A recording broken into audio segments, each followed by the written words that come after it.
33 பேர் அமைச்சர்களா பொறுப்பேற்றுக்கிட்டாங்க. இது நம்ம சொன்னது மாதிரி விசிக அமைச்சரவையில பங்கு பெற்றிருக்கு. அண்ணன் வன்னியரசு அவர்கள் அமைச்சரா இருக்காரு. அவருக்கு வாழ்த்துக்கள். இந்து சமய அறநிலைத்துறைய திரு ரமேஷ் அவர்களுக்கு கொடுத்துருக்காங்கன்னு சொல்லி ஒரு உதாரணமா பிரச்சனை ஒண்ணு போயிட்டு இருக்கு. ட்விட்டர் போராளிகள்லாம் கடுமையாக விமர்சனம் பண்ணிட்டு இருக்காங்க. ஏன் அப்படின்னா அவர் ஒரு உயர் சாதி வகுப்பினர் அப்படிங்கிறதுனால.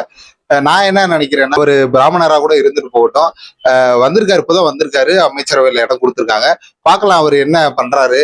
ஒருவேளை அவர் சிந்தனையும் சித்தாந்தனையும் ஏதாவது தவறா இருக்கும் பட்சத்துல அவரை மாற்றம் செய்ய போறாங்க. இல்ல நாமளே கேள்வி கேட்க தான் போறோம். ஒருத்தர் குணம் என்னன்னே தெரியாம ஒருத்தர் கெட்டவரா தான் இருப்பாரு. ஒரு இனத்துல இருந்து வரவர்னாலே அவரோட அந்த சிந்தனையா தான் இருக்கும்னு நினைக்கிறதே பெரிய தப்பு.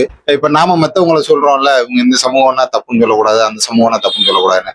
அப்ப அதே தானே நம்மளும் ஃபாலோ பண்ணணும். அவர் பிராமணரா இருக்கலாம், அதனால எந்த தவறும் கிடையாது.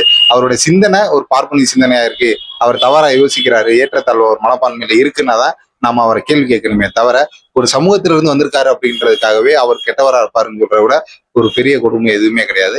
சோ அவரு வாழ்த்துக்கள், நல்லது பண்ணட்டும். அவர் என்ன செய்யறாருன்றத பொறுத்து இருந்து அதுக்கப்புறம் நம்ம அவரை விமர்சனம் பண்ணலாம். இப்போதைக்கு அமைச்சரானவருக்கு வாழ்த்துக்கள் மட்டும்தான் நம்ம சொல்லணும்.